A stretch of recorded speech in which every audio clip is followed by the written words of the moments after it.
लगातार जो ऑपरेशन चल रहे हैं उसके बारे में जानकारी जानना चाहेंगे और अभी जो हाल ही में ऑपरेशन लॉन्च किया है इसमें क्या किस प्रकार की बड़ी सफलता जो हमारे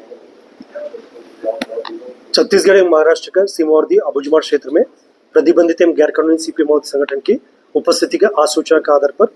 जिला नारायणपुर से डीआरजी टीम, इसमें कोंडागांव का, दंतेवाड़ा का और नारायणपुर का टीम शामिल थे। साथ साथ एसटीएफ और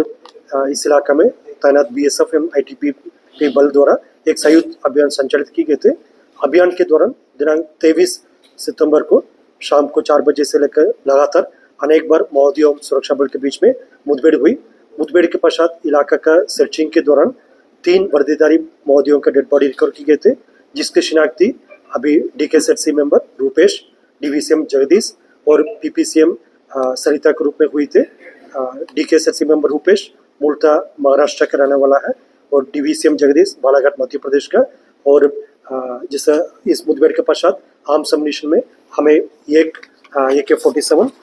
2 SLR, 1 इंसास और काफ़ी बड़ी संख्या में कार्बाइन 303 एवं अन्य हथियार बरामद किए गए थे। अभी अभियान के पश्चात इलाकों को सर्च करते सुरक्षा बल द्वारा वापस मुख्यालय आया जा रहा है। और इस अभियान में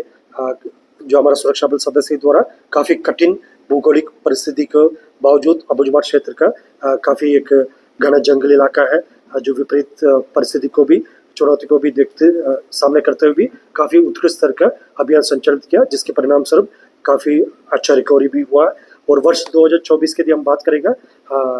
पूरा बस्तर संभाग के अंतर्गत प्रभावी रूप से अभियान संचालित करने के परिणाम स्वरूप कुल 157 माओवादियों का डेड बॉडी रिकवर किए गए थे। उसमें खासतौर पर 10 माओवादी कैडर है, जिसमें डीकेएसएफसी जोगन्ना, डीकेएसएफसी रंधे, डीकेएसएफसी रूपेश, डीवीसीएम शंकर राव, डीवीसीएम विनय, इस प्रकार काफ़ी बड़ी संख्या में 10 से ज़्यादा माओवादी कैडर जो बाहर राज्य का इधर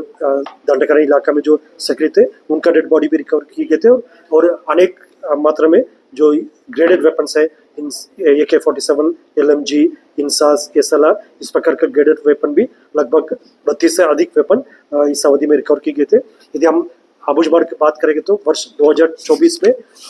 विभिन्न मुठभेड़ के पश्चात कुल 37 माओवादियों का डेड बॉडी रिकवर किए गए थे। ये भी सर्वाधिक मतलब किसी एक ऑपरेशन सीजन में जिला में और पूरा संभाग में, राज्य में इस प्रकार काफ़ी प्रभावी रूप से अभियान संचालित किए गए थे। आने वाले समय में भी हमारा मकसद ये रहेगा क्षेत्र में सुरक्षा व्यवस्था स्थापित करने के लिए और जनता का मंशानुरूप विकास कार्य को गति देने के लिए हम और प्रभावी रूप से अभियान संचालित करेगा, ताकि इलाका में नक्सल गतिविधि को समाप्त करके एक नया पहचान दिलाने के लिए हम सफल होगा।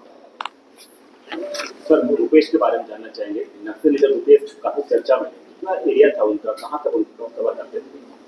जी सर, अबुझमाड़ की जो परादी बड़े बड़े मुठभेड़ में जो रिकवर किए गए थे, जो सीनियर माओवादी का डेड बॉडी जो जिसके शिनाख्ती डीकेएसएफसी रूपेश के रूप में हो रहे थे, ये जो अबुझमाड़ और गढ़चिरौली के सीमावर्ती इलाके में सक्रिय जो कंपनी नंबर 10 का इंचार्ज है और कई मिलिट्री एक्टिविटी को वो संभालते थे। और जैसा पूर्व में भी, जैसा तब कंपनी नंबर 4 में थे, वर्ष 2009 में मदनवाड़ा मुठभेड़ में भी वो शामिल रहा। और इस प्रकार लगभग विगत 15-20 साल से जिस इलाके में काफ़ी सक्रिय रूप से अनेक घटना में शामिल रहा और उनकी इस मुठभेड़ में मारा जाना माओवादी के लिए काफ़ी एक बड़ी क्षति। उसके अलावा जो पूर्व में भी जितना भी सीनियर कैडर्स जो मारा गए थे जो वर्ष 2024 में, उनके कारण से माओवादी संगठन अभी बैकफुट में है और उनकी काफ़ी भारी नुकसान हुआ, वेपन के हिसाब से भी और कैडर की संख्या के हिसाब से भी काफ़ी नुकसान हुआ। और फिर भी हम माओवादी का ताकत को कम आंकलन नहीं कर रहा है, हम आगे आने वाले समय में और सावधानी पूर्वक सतर्कता के साथ अभियान संचालित करें, ताकि आखिरी जो कैडर तक उनका न्यूट्रलाइज करना और उनका आत्मसमर्पण कराना या अपहरण करना हमारा एक मकसद रहेगा। इस मौके में हम ये भी अपील करना चाहते हैं, जो माओवादी कैडर के पास अभी ज़्यादा कोई विकल्प नहीं बचा है, यदि जान बचाना होगा उन्हें हथियार छोड़ के, हिंसा तैयार करके शासन के समक्ष आत्मसमर्पण करें, और उसके अलावा उनके पास कोई विकल्प नहीं बचा है। और इस अपील को हम पूरा दोहराना चाहते हैं।